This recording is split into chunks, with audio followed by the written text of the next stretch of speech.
la communication lifestyle, c'est pas juste une communication, on va dire, on met des belles photos, on est beau, on dit qu'on est heureux. Non, on est vraiment heureux derrière, quoi. Et ça, je pense qu'il y a pas mal de gens qui nous écoutent qui vont avoir du mal à le croire, mais oui, oui, oui, on est vraiment heureux derrière, on est heureux du travail qu'on produit et on est fiers de nos réalisations, même si des fois on s'engueule, hein, comme tout le monde, hein. Mais après on se dit pardon.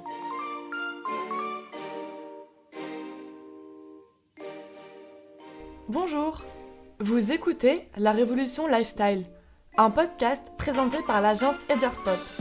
Cette semaine, nous retrouvons Florence, notre humble fondatrice. Florence accompagne les marques et les destinations pour imaginer une approche lifestyle harmonieuse.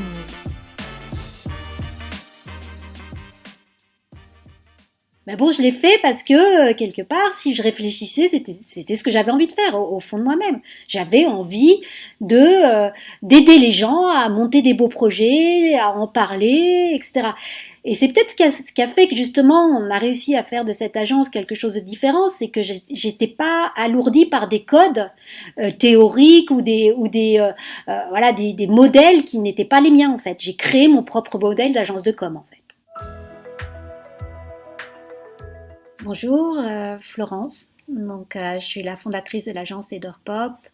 J'ai eu l'idée de créer cette agence il y a une dizaine d'années, après quelques années de consulting et de formation en communication. Moi-même, je suis pas du tout communicante à la base, hein. J'ai fait 5 ans de droit, donc pas grand-chose à voir avec l'univers de la communication. Je suis un petit peu tombée par hasard, puisqu'en fait, à la fin de mes années de droit, j'étais un peu désespérée parce que ça me plaisait pas du tout finalement de faire du droit ou de travailler dans un cabinet d'avocat. Et j'ai eu l'opportunité de partir en Angleterre dans le cadre d'une formation commerciale et je suis arrivée dans une agence web, une des premières agences web, on va dire, d'Angleterre, je pense. Et là, j'ai découvert que c'était ça qu'il me fallait, quoi. Travailler dans la com, travailler dans le digital. Ça a été vraiment un coup de foudre tout à fait par hasard, hein. Donc en fait, l'idée de monter une société dans un domaine dans lequel j'étais complètement, on va dire, néophyte, hein, c'était juste que ce qui m'intéressait, c'était de dire des choses sur de beaux projets. Mais j'avais pas ni on va dire le savoir-faire théorique, puisque je venais pas d'une agence de com, ni le réseau, puisque justement, comme j'étais pas passée par une agence de com, j'avais pas forcément que des gens autour de moi qui travaillaient dans la com. J'avais pas grand chose en fait. J'étais moi-même quand j'y réfléchis aujourd'hui, je me dis j'étais un peu folle quand même, hein, de me lancer là-dedans. Et aujourd'hui, je suis hyper contente parce que au final, je vois bien que l'équipe, ils sont tous super cool, super sympas les uns avec les autres, toujours prêts à aider. Il y a une vraie bienveillance au sein de notre équipe. Et ça, rien que ça, pour nous, en tout cas pour moi, c'est une réussite. J'ai plaisir à venir travailler, j'ai plaisir à discuter avec chaque personne de la société, des projets de l'agence, et j'ai plaisir aussi à échanger avec nos clients sur les projets en cours, et eux ressentent aussi que de notre côté, on va toujours faire vraiment le meilleur possible, on va donner le meilleur de nous-mêmes pour eux. Mais tel que Ederpop a été créé, c'est-à-dire quand j'étais seule, c'était une page blanche. On pouvait faire n'importe quoi de cette agence. Et au fil des projets, voilà, j'ai appris à écouter et j'ai fait travailler avant tout mon imagination. Donc c'est vraiment cette philosophie.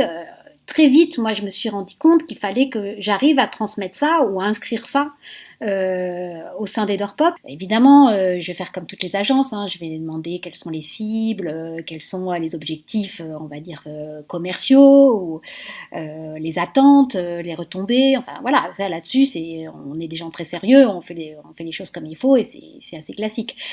Mais c'est plus en fait dans la façon de ressentir la relation au public. C'est-à-dire que quand on pense une stratégie, on va d'abord penser, visualiser en fait la relation entre le produit et le public telle qu'on rêverait qu'elle soit.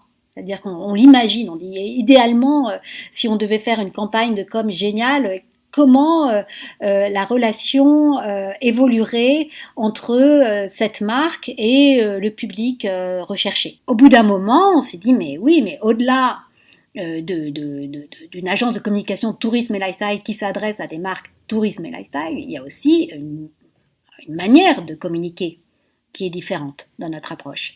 C'est-à-dire qu'on fait de la communication lifestyle.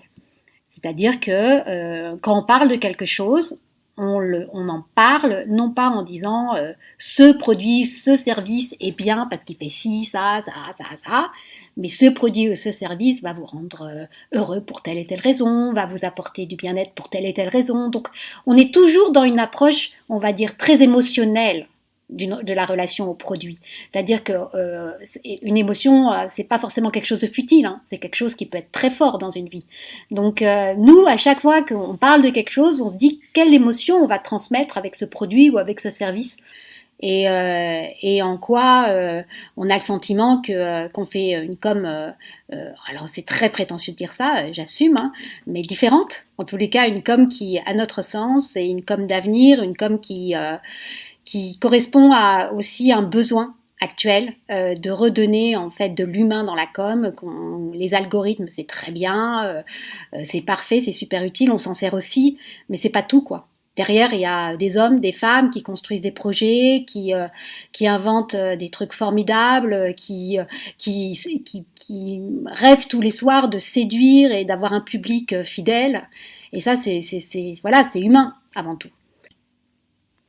Après, comment on a constitué l'équipe Edorpop, c'est assez amusant parce qu'en fait, dès le début, comme j'avais pas trop les moyens d'embaucher quelqu'un au début, alors j'ai pris une stagiaire, comme beaucoup de gens font.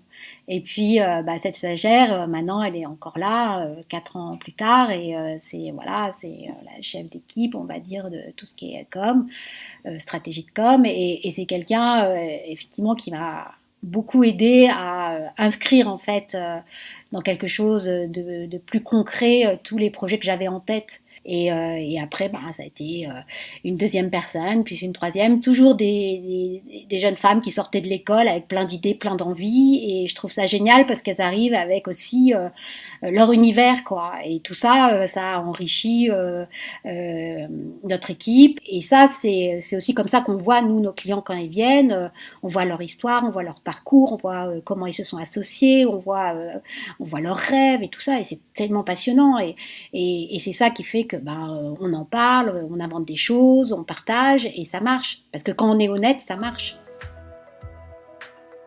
Le lifestyle, c'est tout ce qui finalement agréable dans la vie, hein.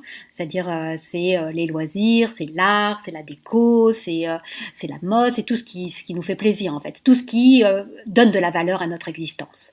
Et le tourisme fait partie du lifestyle, puisque évidemment le tourisme donne de la valeur à notre existence, c'est une expérience magnifique de voyager. Et donc tout ça, c'est un petit peu, c'est totalement lié.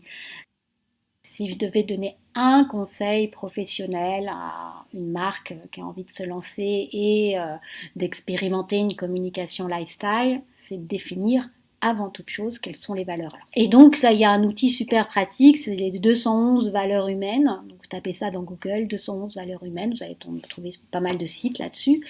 Et donc il faut regarder 211 valeurs et en choisir 5. Donc c'est pas mal de boulot quand même d'éliminer les autres et de se dire qu'est-ce qui est le plus important pour nous. Qu'est-ce qui nous définit le mieux. Si on ne sait pas où on va, si on ne sait pas qui on est, on fait de la com pourrie.